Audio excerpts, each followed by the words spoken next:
Selamat datang di Paris. Bentar. Ini beneran Paris bukan sih? Kok ada kincir angin, Big Ben, patung singa, patung Liberty? Lah, ada Ka'bah juga. Kita sebenarnya lagi di mana sih?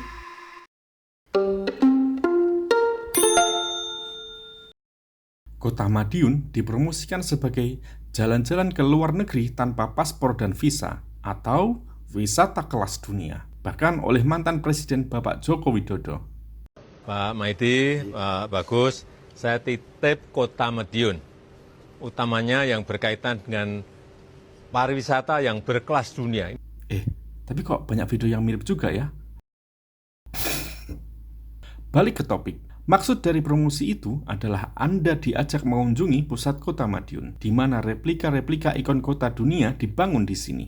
Apakah ini beneran bagus? Ada beberapa aspek yang menurut perspektif kami perlu diperhatikan. Mari kita mulai dengan nomor 1, ideologi bangsa Indonesia. Tahukah Anda dari mana istilah pariwisata berasal? Mary Gunawan, seorang dosen kebijakan publik di ITB, menjelaskan, sebenarnya, sejak zaman penjajahan Belanda, kita sudah mengenal istilah ini, tapi mengadopsi dari bahasa Inggris, yaitu tourism atau turisme. Sejak zaman kolonial dan kita menggunakan istilah turisme, mengadop dari istilah barat. Istilah turisme ini dipakai karena penjajah Belanda mempromosikan Indonesia sebagai tempat wisata yang nyaman ketika Eropa dilanda musim dingin. Turisme ini nggak hanya menjual tempat-tempat di Indonesia, tapi bikin kita, orang Indonesia, dieksploitasi karena banyak juga yang harus kerja jadi pelayan, pembantu, sampai jadi tontonan buat wisatawan asing. Makanya setelah merdeka, tahun 1958, Bung Karno mencetuskan istilah pariwisata, menggantikan kata turisme. Nggak hanya mengganti istilah, tapi Bung Karno ingin pariwisata itu jadi gerakan yang nasionalis. Nggak cuman bisa menguntungkan secara ekonomi, tapi bisa menunjukkan citra Indonesia sebagai bangsa yang merdeka. Oleh karena itu, Bung Karno ingin Indonesia punya daya tarik wisata yang dibuat di Indonesia oleh orang Indonesia. Misalnya dibangunnya Monas, stadion kelas dunia, termasuk Hotel Indonesia. Hotel Indonesia bukan sekedar hotel, tapi hotel internasional yang dimiliki Indonesia dan dioperasikan oleh orang Indonesia. Begitu nasionalisnya bapak bangsa kita. Bahkan pada 1959, Presiden Soekarno melarang beredarnya musik barat, yang meskipun emang dipengaruhi oleh kondisi politik saat itu, beliau ingin nunjukin nasionalisme dan ngelawan imperialisme budaya, karena itu bagian dari neokolonialisme. Katanya, The Beatles itu musik ngak-ngek-ngrrr. Seandainya Bung Karno masih hidup sampai hari ini, terus beliau lihat replika-replika yang bukan asli Indonesia ini, kayaknya beliau pasti marah nggak sih? Masa kepala daerah tuh nggak belajar kayak ginian ya? Bakso. 2. Patung replika mungkin nggak diperlukan untuk menarik orang.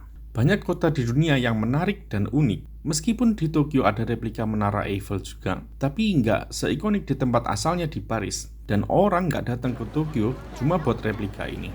Kalau Anda warga Madiun, mungkin juga tahu kalau sebelum dibangun patung-patung replika pun, area Jalan Pahlawan ini udah ramai dikunjungi orang. Jadi, suatu tempat bisa dibikin jadi menarik. Tempat kita ketemu orang lain dan ninggalin kesan, tanpa perlu ada replika. Sebaliknya, tempat juga bisa dibikin jadi nggak menarik kayak tempat parkir ini. Ini nih yang seharusnya dipelajari dari Singapura, karena mereka udah nulis dokumentasi soal ini. Bukan dengan niru-niru patungnya. Kan sayang banget ya, masa udah pergi belajar ke Paris, Korea, Amerika, yang dipelajari di sana cuma patung-patungnya.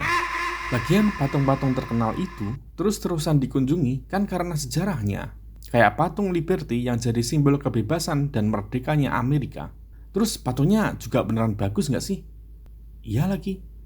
Nih bukti lain kalau replika itu nggak penting. Sungai Bengawan yang lagi kering pas kemarau aja bisa jadi rame. Ya karena udah memenuhi syarat sebagai tempat yang bagus. Di sana nggak berisik kendaraan, bisa berinteraksi dengan teman, dan meninggalkan kesan sekaligus unik. Jadi justru tanpa replika, area pusat kota bisa dibuat lebih berkarakter sesuai kearifan lokal dan tetap ramai. Jadinya Bung Karno pun saya yakin juga pasti approve. 3. Dampak ekonominya masih dipertanyakan. Mungkin emang bener gara-gara patung-patung ini orang-orang mau datang dan banyak stand-stand jualan di sekitar Ka'bah ini bisa dapat pemasukan. Meskipun ya kalau siang sih banyak yang tutup. Tapi apa Pemkot Madiun punya data soal demografi pengunjungnya? Soalnya replika ini cuma jadi guyonan para netizen. Mungkin ya, karena emang nggak ada datanya, replika-replika ini kayak sih menarik untuk warga kelas menengah ke bawah. Tapi buat warga kelas menengah ke atas, ini lucu. Dan mending pergi ke Singapura buat foto sama Merlion yang asli. Saya nggak gitu tahu stand-stand ini jualannya selalu laku apa enggak. Tapi yang kelihatan, usaha-usaha yang pasarnya kelas menengah cenderung susah bertahan di kota ini. Belum lagi, patung-patung ini butuh perawatan. Makin banyak patung, jadi makin banyak yang harus dirawat. Makin banyak juga duit yang dipakai buat perawatan. Oh ya, anyway, dari banyak tiruan ikon-ikon dunia di Indonesia, yang di Madiun ini yang didanai pemerintah daerah, yang lain didanai swasta. Kebanyakan emang bagian dari tempat wisata itu juga, kayak di Cimory Dairyland Semarang. Jadi, karena didanai oleh pemerintah, berarti pakai duit pajak kita juga. Terus kita juga bisa nanya lagi, bisa bertahan berapa lama replika-replika ini narik orang buat mau datang? Kita nggak tahu, karena lagi-lagi sepertinya emang nggak ada datanya. Tapi coba bayangin, kita pergi wisata ke suatu kota, kan nggak cuma lihat satu wahana atau satu tempat aja ya. Pasti kita mau pergi ke tempat lain, atau wisata kuliner, belanja, dan lain-lain. Jadinya, experience itu didapat dari seluruh kota, bukan satu bagian dari kota itu. Jadinya, transportasi, infrastruktur jalan kaki, kerapian, kebersihan, keunikan budaya lokal, kuliner, dan lain-lain juga bakal jadi daya tarik. Bukan cuma replika yang bisa dilihat di banyak tempat lain juga. Belum lagi, sebenarnya patung Merlion itu punya hak cipta loh, yang dipegang sama Kementerian Pariwisatanya Singapura. Patung Liberty juga punya paten yang didaftarin di Amerika. Majelis Ulama Arab Saudi juga bilang kalau haram hukumnya bikin miniatur Ka'bah. Gimana nih kalau negara aslinya memperkarakan dan minta uang ganti rugi, atau malah minta ini dihancurin aja? Apa nggak malah bikin rugi?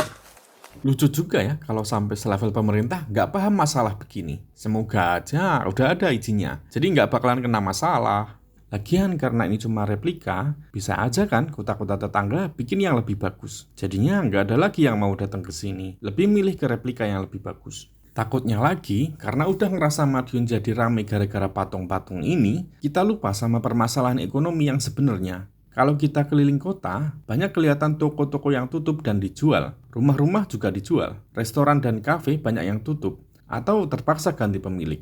Ruko-ruko yang baru juga susah kejualnya. Mungkin emang banyak wisatawan yang datang ke Madiun, tapi jangan-jangan malah ditinggal sama penduduk aslinya. Mungkin ya, karena emang banyak angka pendatang yang masuk ke kota Madiun, tapi jumlah yang pindah keluar nggak beda jauh.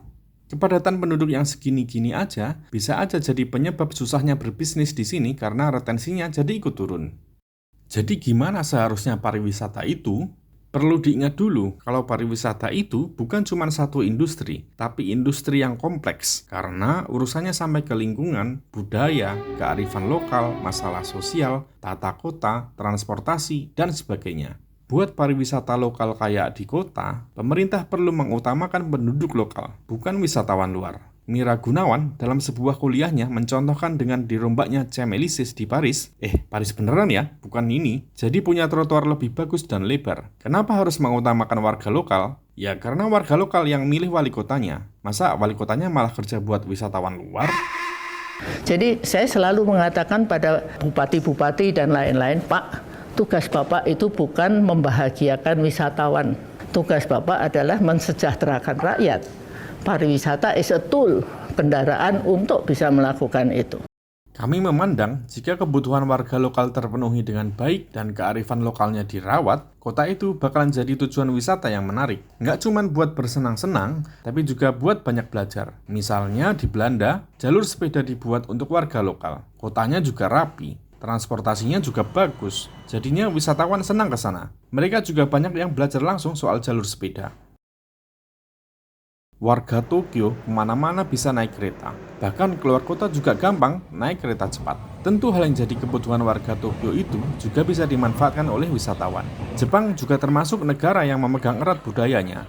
Nggak heran, Tokyo sama Amsterdam jadi ibu kota yang paling menarik wisatawan nomor 4 dan 5. Sedangkan Jakarta nggak tahu ada di peringkat berapa. Jadi mending ya pemerintah daerah fokus aja sama apa yang penting buat warga lokalnya dulu. Menggali kearifan lokalnya dan ngebenerin kotanya dikit-dikit. Yang solusinya harus sampai dirasain sama warga lokal. Bukan cuman gimmick yang levelnya sekelas pengusaha-pengusaha swasta aja lah. Kayak yang udah dibahas sebelumnya, kalau replika kan gampang aja kota lain bikin yang lebih bagus. Tapi kalau kita berhasil nunjukin hal yang unik cuman ada di sini, orang bakal mau datang terus, karena emang nggak ada di tempat lain.